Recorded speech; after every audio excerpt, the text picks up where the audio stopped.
Pán Jozef Durica sa narodil 30. januára 1950 vo Svetom Antone, okres Banská Štiavnica. Vyučil sa za sústružníka a začal pracovať v rudných baniach Banská Štiavnica. V roku 1984 prešiel pracovať do štátneho podniku Pleta Banská Štiavnica, kde vykonával funkciu veliteľa závodného hasičského zboru. Členom dobrovoľného hasičského zboru vo Svetom Antone sa stal v roku 1969, kde vykonával rôzne funkcie. V roku 1994 prestúpil do dobrovoľného hasičského zboru Banská Štiavnica, časť Štefútov, kde sa stal členom výboru.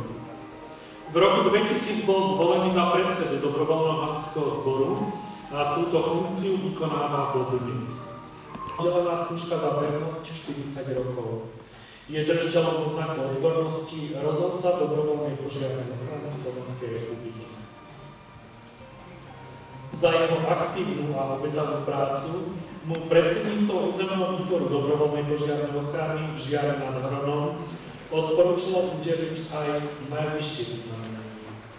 Titul Zaslúžilý člen dobrovoľnej požiarnej ochrany Slovenskej republiky.